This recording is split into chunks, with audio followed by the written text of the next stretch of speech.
Hello guys, this is Radio69501 and welcome to my show. Well, the comic that gonna display, well, we all know. We're back to the 90s. But before I start, today is Monday. At least for me, it's the joy of doing nothing day. Ha! So I'm gonna have an awesome day today. So I hope that everybody had an excellent weekend, and I wish everybody to have an excellent week. And just 2 more days. Yeah, today and tomorrow for Comic Book Wednesday. Oh yeah, can't wait. There's going to be some awesome comic books this week. Oh yeah. So back to the night. Well, the comic that I'm gonna display is Punisher issue number 29, and this is Flesh and Bones. I like this cover because when I saw it I just went, oh yeah. We get Ghost Rider here and Punisher beating each other up in a big fight. Look at that, with cups and everything. Hey, look at that, awesome cover. And good story too. That's a great part. I think it's called Family something. Well, so what I'm gonna do is I'm gonna start giving you my thoughts and review about the comic book from last week. Need my coffee. I know it's Monday. Oh, wow. It's hot. So I'm gonna start with Batman issue 18. Check that out.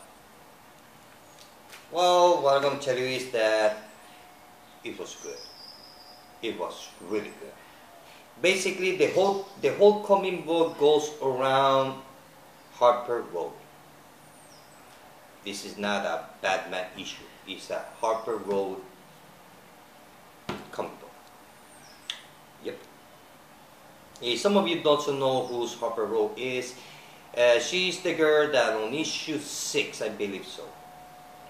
She's the one who saved Batman's life when Batman was on the sewers, I think.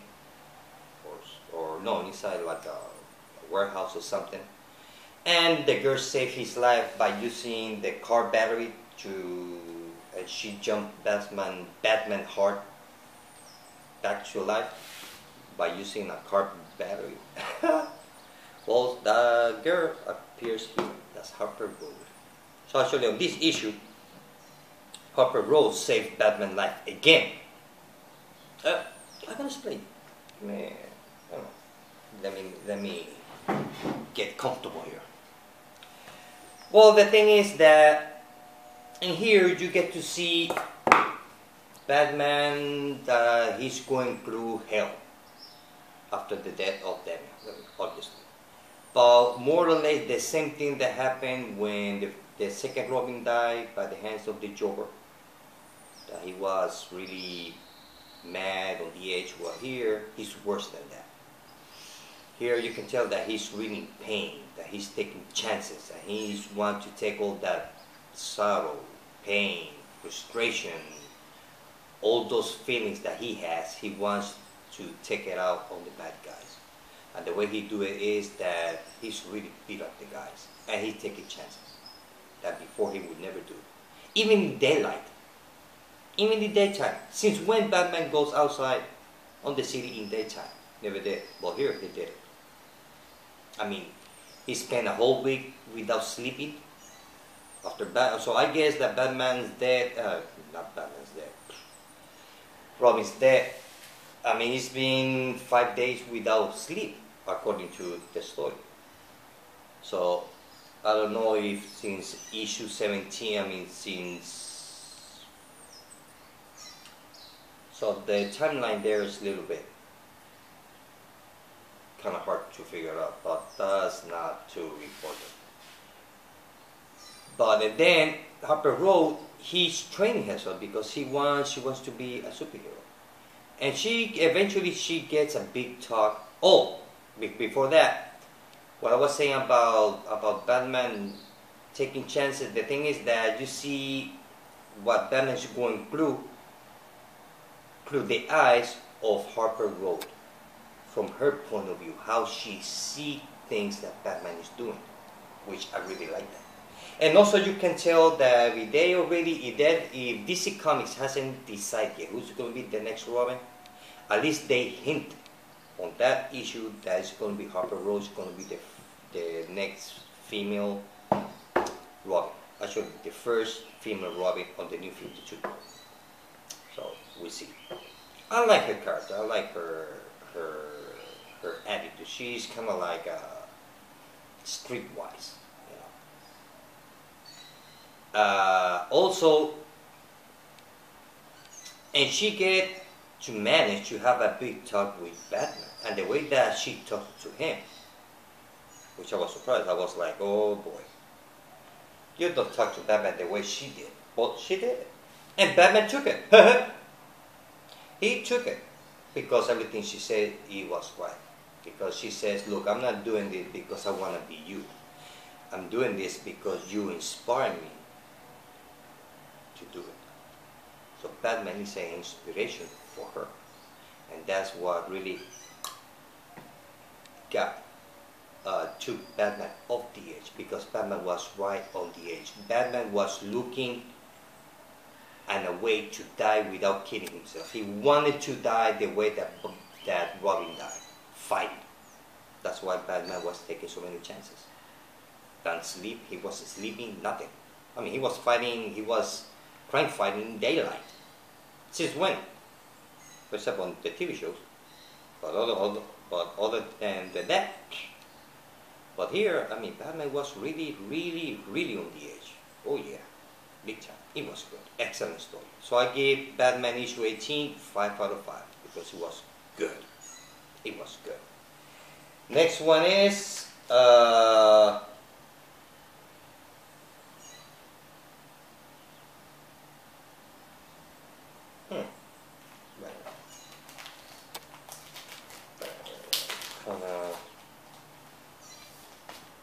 this one is?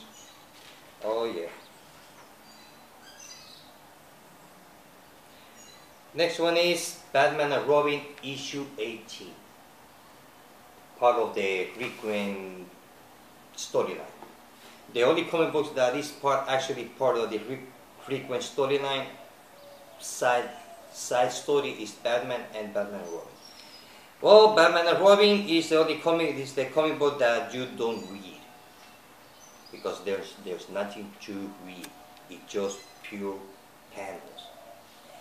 How the penciler managed to tell the story through art, not by words. The guy is a genius. This guy, Pat Gleason, he's an excellent artist. The way that he put the emotions on the comic book without saying no. Oh yeah, you get to read one panel where Damian left a note for his father. That's it. But the rest is silent. Look at that. Look at that art style. Look at that. Look at that. And the way that they mix the colors, everything's so great. So I have to say that even though that this issue have no words, is the one that has better story. That actually touch how Bruce Wayne or Batman feels about the death of Robin. This is the one. Not Batman, this is the one. I would say that that's actually the comic book that tells you, that actually takes the name Requiem, give justice to that name. So Batman Robin 18, even though it's silent, have nothing to read except for the title and one small panel, it was the best. It's an excellent story, without reading. A story without reading. Go figure. But it was excellent. I really loved that issue. If you're not getting Batman Robin, but you read Batman Inc., read that one. Well, actually, you don't read it.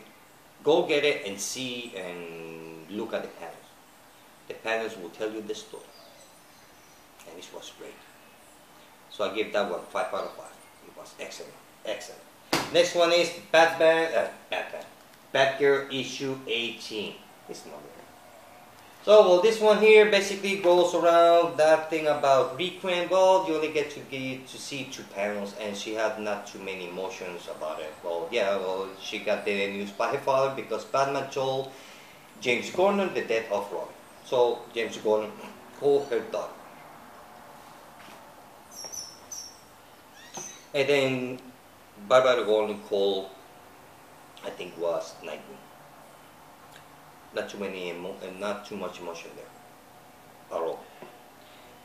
Basically, the whole story goes between her and her brother. I have to say that her brother, besides that he's crazy, the thing is that Batgirl there's a time where they talk on the phone, and she say, hand it to me the Joker, because the Joker's body, there was nowhere to be found. Nobody knows if he's dead or he's alive. Actually, we all know that he's alive. He cannot die. If Joker's die, Batman will die. The Joker is the one that keeps Batman alive. That's it. You're gonna have Batman without Joker, and you're gonna have Joker without Batman. That's it. They keep each other's alive. That's why. That's why the Joker, having so many times, had the chance to kill Batman, but he never did it. Why? Because he cannot live without Batman, and Batman cannot live without the Joker. So we all know that the Joker is alive. Just we don't know where he's at. But her brother knows. James Gordon Jr. The Jr. is crazy as hell. So they're going into a confrontation between Batgirl and her brother. The thing is that her brother called her mother, say, look, I was here, you're not here, but I want you to go to certain place at 5 o'clock, otherwise I'm going to kill my sister or your daughter, and I'm going to make daddy to eat it. So you can tell that James Gordon Jr. is crazy as hell. He's worse than the Joker. He's mad. He's just plain old mad. So I have to give Batgirl 4.5 out of 5 because it was good. About the Requiem, doesn't touch that much at all. Next one is Green Lantern issue 18. Well, this is the story, basically what's going on with the issue 18 that the first Lantern doing for each Green Lantern of the books. This time is, well, John Stewart. John Stewart he always has that ability to manage to get in the middle of everything. He's always in trouble. I don't know how he managed it, but he has a natural talent to always be in the middle of everything. I don't know. Yeah. So I have to say that basically the same thing as all the comic books, that the first Lantern, he's going to Lantern's mind to play with the feelings and twist everything around. But this one here, the first Lantern actually takes John Stewart and put John Stewart through hell. And not only him, also Starfire. So, and John Stewart, he fight the first Lantern, not to control his emotion or to twist things around, but he managed. And you get to see all the things about John Stewart in the past before the New 52, kind of. What happened to him, what he didn't know when his first experience, when he became Lantern for the first time, that he was a newbie, a rookie. So, overall but basically the same thing as the other comic books. A little more detailed, a little bit more profound, but basically the same thing. First Lantern, twisting everybody's feelings or emotion, so that way he can fit more. Actually, I mean, what First Lantern did with John Stewart's memory is that he actually made John Stewart and Starfire die. So although it wasn't true, but he managed to, because the first lantern, that's what he does. He takes your memories and your feelings and twists it around in a way where you get all those feelings mixed up, and that's how the first lantern feed or get his energy. So basically the same thing as the other one. It was good, yeah, it was good. So I hope that now that finally, I hope that we'll be past that and we see what the first lantern is after. So, well, it was good. It was good, believe me. It was good. That's a 4.5 out of 5. Next one is The Age of Ultron issue number 2. Well, this one I have to say that this is another kind of silent comic book. There's nothing much to read here. Basically here, oh, we get to see Moon Knight. It's right here. Look at that. So cool. Moon Knight. So basically the story goes around Spider-Man. What happened to him, how he got trapped. You get to know a little bit of what's going on, but not exactly when it happens or why.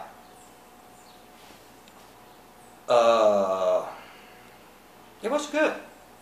It just, there has not too much read at all. No, I love the art. The art is great. I have to admit it. The art is good.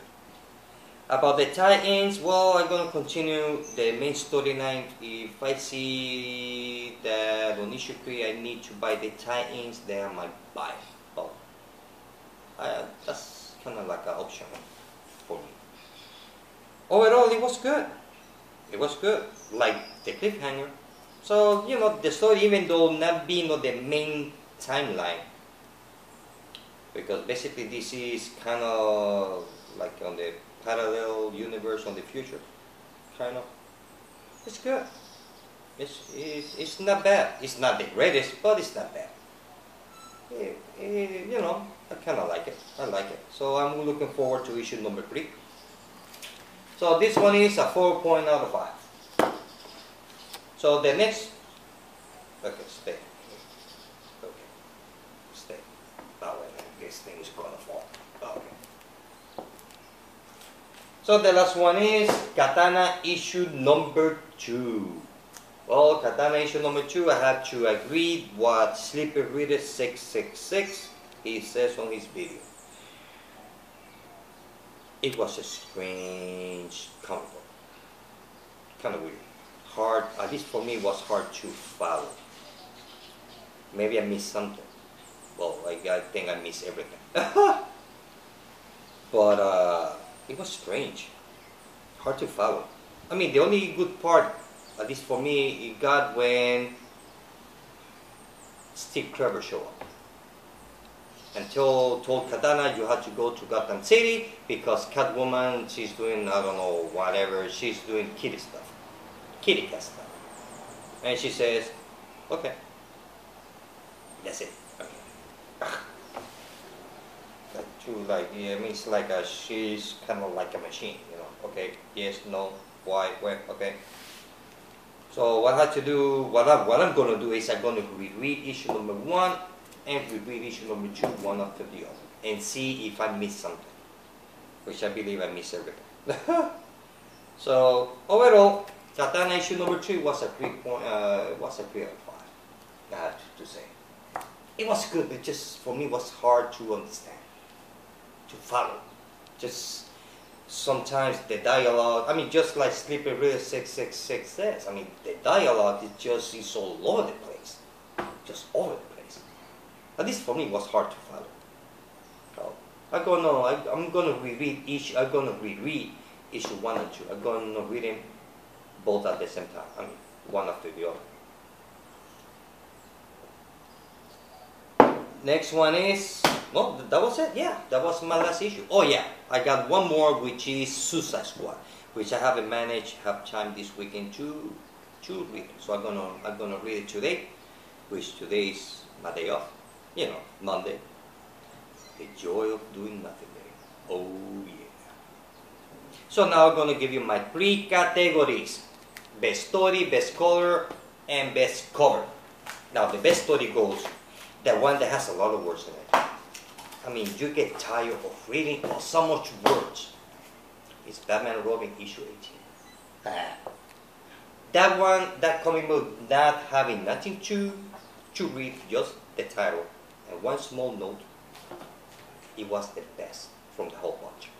That's the only, I would say that that's the comic book that has more emotion towards the death of Damian than any of the rest of the, of the bad books. That was the best. Best story. And the best cover goes to that one too. The silent issue. So, and the best quality goes to, let me see,